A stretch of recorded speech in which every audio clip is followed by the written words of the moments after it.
స్కూలుకు వెళ్లే పిల్లలు అస్తమానం కడుపు నొప్పి అని చెప్పడం, బడికి వెళ్లకుండా ఇంట్లో ఆటలాడుతూ కూర్చోవటం మనకు తెలిసిందే. అయితే కొంతమంది పిల్లలకు నిజంగానే పొట్టలో నొప్పి అనేది పెద్ద సమస్యగా మారుతూ ఉంటుంది. ఇందుకు అజీర్తి మొదలుకొని మలబద్ధకం వరకు చాలా కారణాలే ఉంటాయి. పిల్లల్ని వేధించే కడుపు నొప్పికి ఒక్కోసారి అత్యవసరంగా సర్జరీ కూడా చేయాల్సి వస్తుంటుంది. పిల్లల్లో కడుపు నొప్పిని ఎప్పుడు పట్టించుకోవాలో, ఎప్పుడు అవసరం లేదో డాక్టర్ని అడిగి ఇప్పుడు తెలుసుకుందాం.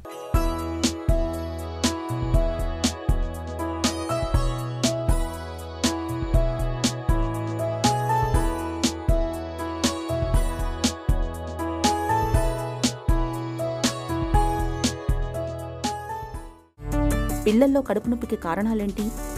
చిన్న బేబీస్లో అబ్డామినల్ డిస్కంఫర్ట్ కానీ పెయిన్ కానీ రావడానికి ఎస్పెషల్లీ ఫస్ట్ ఫ్యూ మంత్స్ బేబీస్లో రీజన్ ఏంటంటే ఒకటప్పుడు ఫీడింగ్ అది వీళ్ళు బేబీస్ తీసుకుంటున్నారు అని చెప్పి మనం ఎక్సెసివ్గా ఫీడ్ అది ఇచ్చేస్తూ ఉంటాం. దానివల్ల కొంచెం మిల్క్ అది మళ్ళీ రిఫ్లెక్స్ లాగా బయటికి రావటము. సో అట్లా ఓవర్ ఫీడింగ్ వలన కూడా ఆ అబ్డామినల్ డిస్కంఫర్ట్ అది ఉండొచ్చు. ఇట్స్ లైక్ అంటే ఒక టైం పెట్టుకుని ఫీడ్ అది ఇవ్వటం కాకుండా ఇట్స్ లైక్ డిమాండ్ ఫీడింగ్ లాగా, అంటే వాళ్ళకి ఆకలి వేసినప్పుడు, వాళ్ళు ఏడ్చినప్పుడు, వాళ్ళు ఫీడ్ కోసం అడుగుతున్నప్పుడు, డిమాండ్ చేస్తున్నప్పుడు ఇవ్వటం అనేది డిమాండ్ ఫీడింగ్. అట్లాగే ఇవ్వాలి, not based on the just టైమింగ్ని బట్టి కాకుండా. సో దానివలన ఈ ఓవర్ ఫీడింగ్ ప్రాబ్లమ్స్ అది లేకపోతే కనుక ఆ డిస్కంఫర్ట్ అది ఉండదు. తర్వాత కొంతమంది పిల్లలకి, కొంతమందికి రిఫ్లక్స్ ప్రాబ్లం ఉన్నప్పుడు కూడా గ్యాస్ట్రోఎసోఫేజియల్ రిఫ్లక్స్, తీసుకున్న మిల్క్ స్టమక్లోకి వెళ్ళి కొంత మిల్క్ బయటికి రిఫ్లక్స్ లాగా వచ్చేస్తుంది. దాన్ని రిఫ్లక్స్ అంటారు, గ్యాస్ట్రోఎసోఫేజియల్ రిఫ్లక్స్. దానిలో కూడా డిస్కంఫర్ట్, అబ్డామినల్ డిస్కంఫర్ట్, చెస్ట్లో ఈ డిస్కంఫర్ట్ అది ఉండి పెయిన్ అది ఉండి పిల్లలు కొంచెం అన్కంఫర్టబుల్గా ఉండటము, ఎక్సెసివ్గా క్రై చేయటము చేస్తూ ఉంటారు. దానికి మెడికేషన్స్ వాడతాము. కొన్నిసార్లు యాంటీ రిఫ్లెక్స్ మెడికేషన్స్ వాడాల్సిన అవసరం ఉంటుంది. అది కూడా కొంత ఈవెన్చువల్గా సెటిల్ అయిపోతుంది.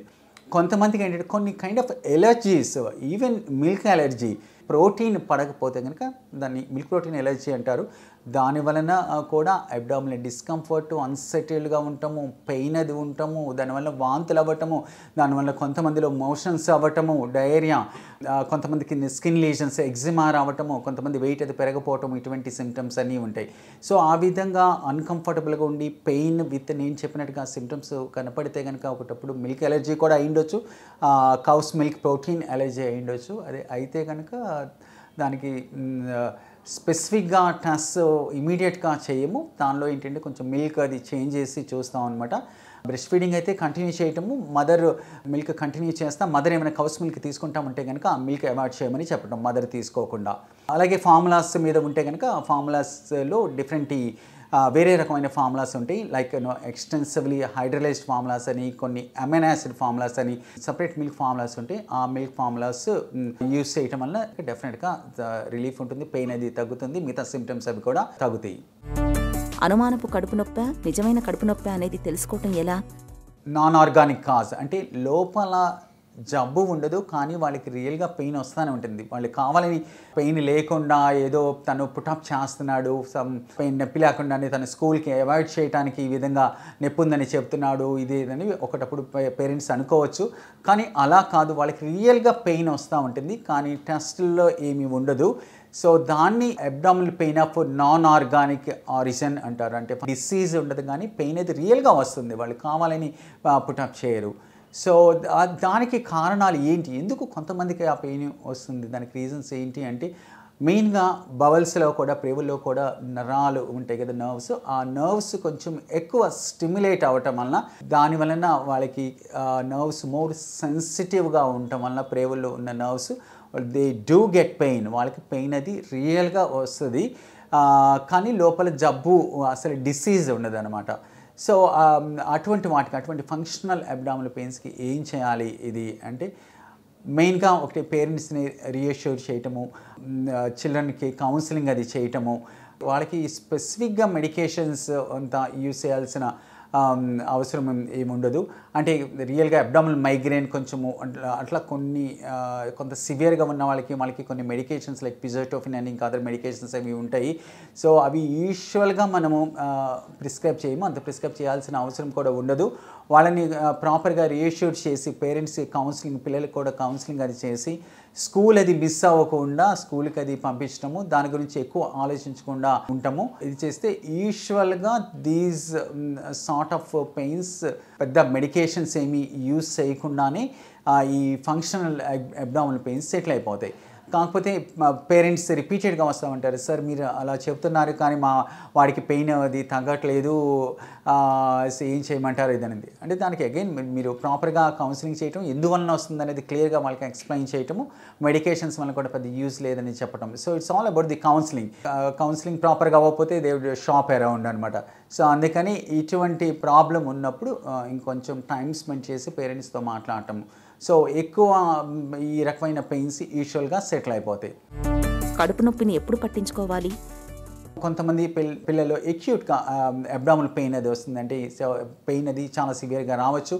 దాంతోపాటు పెయిన్తో పాటు నొప్పితో పాటు దాంతోపాటు వామిటింగ్స్ అవ్వటం, ఫీవర్ కూడా అట్లా ఉండొచ్చు అనమాట. యూజువల్గా right side pain, right side అబ్డామిన్లో కింద భాగంలో పెయిన్ వస్తుందన్నమాట. సో అలా పెయిన్ వస్తే కనుక డెఫినెట్గా పిడియాట్రిషియన్ దగ్గరికి వెళ్ళటము, ఎగ్జామినేషన్ అది చేస్తారు. అది అపెండిసైటిస్ కావచ్చు, ఎక్యూట్ అపెండిసైటిస్ కావచ్చు. సో ఎగ్జామిన్ చేసి అది అపెండిసైటిస్ లాగా అనిపిస్తే కనుక డెఫినెట్గా సర్జికల్గా వెళ్ళాల్సిన అవసరం ఉంటుంది మోస్ట్ ఆఫ్ ది టైమ్స్. పిల్లల్లో కడుపు నొప్పికి చికిత్స ఎలా ఉంటుంది? అడాలసెంట్ ఏజ్ గ్రూపు అంటే టీనేజ్ చిల్డ్రన్లో కూడా పెయిన్ అది కొంతమందికి రైట్ సైడ్ పెయిన్ వస్తూ ఉంటుంది, కొంతమందికి లెఫ్ట్ సైడ్ పెయిన్ వస్తూ ఉంటుంది.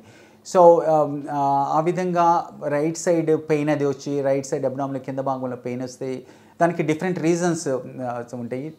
అంటే వేరే రకం ప్రాబ్లమ్స్, జబ్బులు, విధంగా ఇన్ఫ్లమేటరీ బబల్ డిసీజ్ అంటారు. అంటే Crohn's disease, inflammatory bowel disease అని.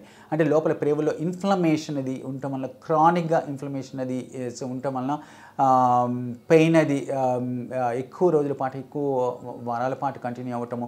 దాంతోపాటు వేరే రకం ఇబ్బందులు కూడా ఉండొచ్చు అనమాట. కొంతమందికి వెనకాల యానల్ రీజియన్లో యాప్సిస్ ఫామ్ అవటము, కొంతమందికి ఫిస్టులాస్ అని, కొంతమందికి జాయింట్ పెయిన్స్ అని, కొంతమందికి ఐస్లో ఇబ్బందులు, కొంతమంది నోట్లో అల్సర్స్ రావటము.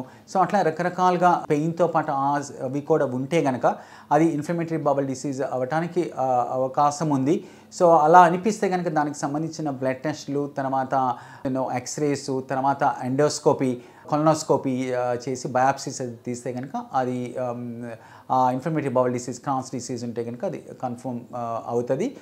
దాన్ని బట్టి ఫర్దర్గా ట్రీట్మెంట్కి వెళ్ళాల్సిన అవసరం ఉంటుంది. యూజువల్గా ఆ స్టేజ్లో గ్యాస్ట్రెంట్రాలజిస్ట్ టేకప్ చేస్తారు, చిన్న పీడియాటిక్ గ్యాస్ట్రెంట్రాలజిస్ట్. అలాగే కొంతమందికి పెయిన్ అది ఉండి ఎడమ చేతి పక్క పెయిన్ కానీ, తర్వాత దాంతోపాటు మోషన్స్ అట్లా ఎక్కువ రోజుల పాటు అట్లా మోషన్స్ అట్లా అయిపోతా ఉంటే కనుక ఒకటేమో ఇన్ఫెక్షన్ వల్ల అయి ఉండొచ్చు, లోపల గ్యాస్ట్రెంటైటిస్ అయి ఉండొచ్చు, లేకపోతే ఏమైనా కోలైటిస్ అవ్వచ్చు. అంటే పెద్ద ప్రేవుల్లో ఇన్ఫెక్షన్ వచ్చినప్పుడు కూడా ఆ విధంగా ఎక్కువ సార్లు మోషన్స్ అయిపోవటము, పెయిన్ విత్ మోషన్స్ అవ్వచ్చు అనమాట.